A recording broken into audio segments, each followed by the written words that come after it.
Bismillahirrahmanirrahim. Assalamualaikum warahmatullahi wabarakatuh.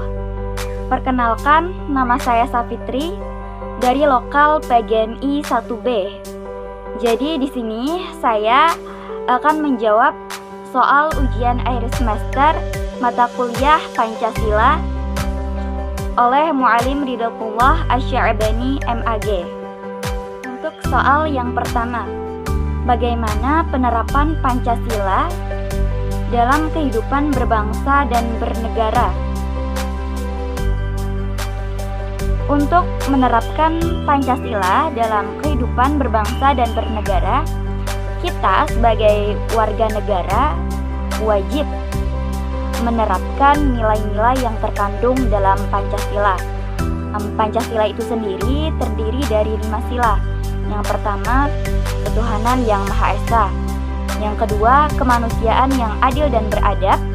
Yang ketiga, persatuan Indonesia.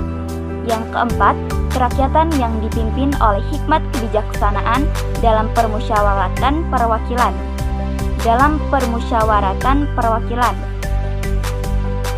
Lima, keadilan sosial bagi seluruh rakyat Indonesia.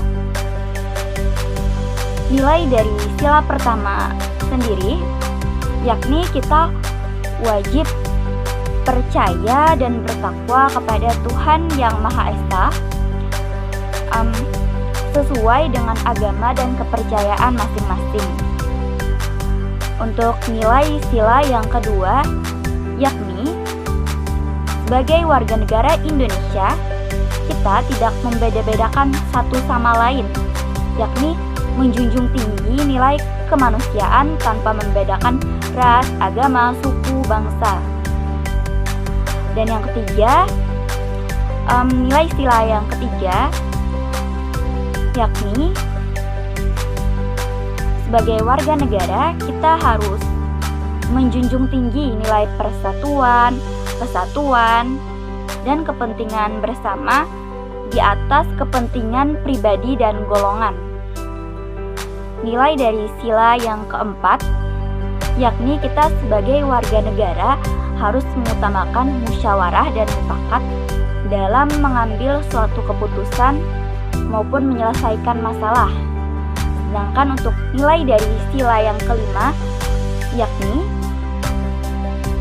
sebagai warga negara kita harus menjunjung tinggi nilai keadilan terhadap sesama. Soal yang kedua, jelaskan hubungan antara Pancasila, agama, dan negara.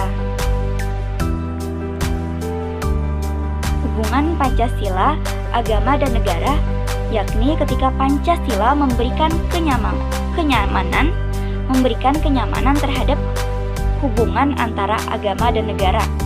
Hal ini dapat kita pahami dalam sila yang pertama yang berbunyi ketuhanan yang Maha Esa.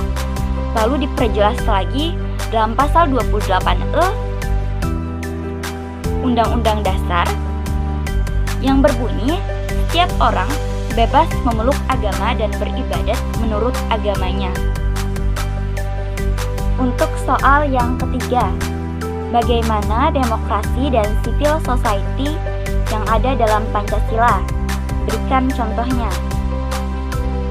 Demokrasi yang ada dalam Pancasila yakni permusyawaratan dalam pemerintahan yang merujuk pada kepentingan rakyat.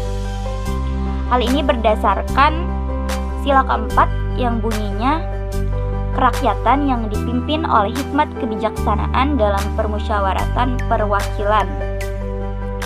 Contohnya, pemimpin yang mendengarkan aspirasi rakyat.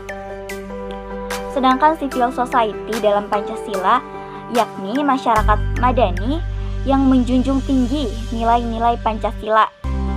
Contohnya, toleransi antar umat beragama yang merupakan refleksi nilai dari sila pertama. Soal yang keempat, apa yang dimaksud Pancasila sebagai dasar pendidikan nasional dan pengembangan ilmu? Berikan contohnya. Pancasila sebagai dasar pendidikan nasional dan pengembangan ilmu, yakni dapat diartikan bahwa 5 nilai sila yang terkandung dalam Pancasila dijadikan sebagai landasan dasar dan pedoman dalam pendidikan nasional dan pengembangan ilmu.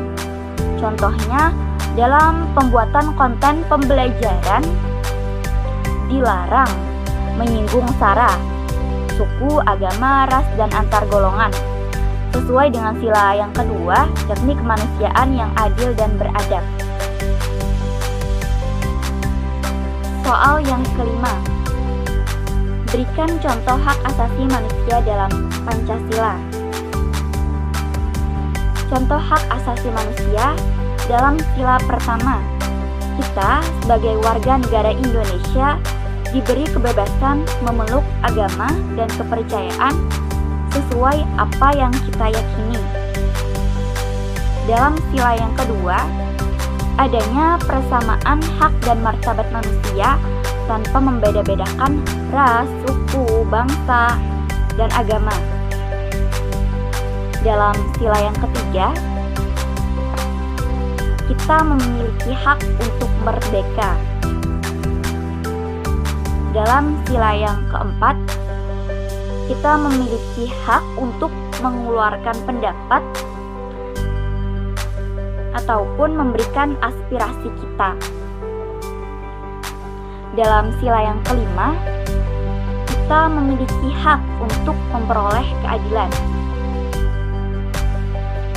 Soal terakhir, soal yang keenam. Jelaskan tantangan dan peluang Pancasila di masa yang akan mendatang. Berikan contohnya.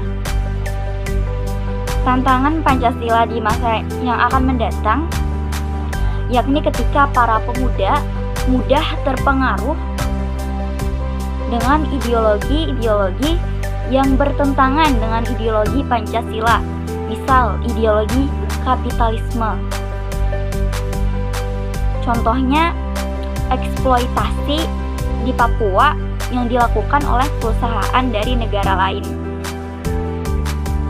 Sedangkan untuk peluang Pancasila di masa yang akan mendatang akan bertebaran jika nilai-nilai Pancasila benar-benar diterapkan dengan baik di negara Indonesia. Contohnya, tidak adanya rasisme dan intoleransi di Indonesia. Jika nilai-nilai Pancasila itu sendiri benar-benar diterapkan oleh setiap warga negara. Hal ini sesuai dengan sila yang kedua, kemanusiaan yang adil dan beradab, yakni setiap manusia, setiap warga negara di Indonesia memiliki persamaan hak dan martabat tanpa membeda-bedakan ras, suku, agama, bangsa.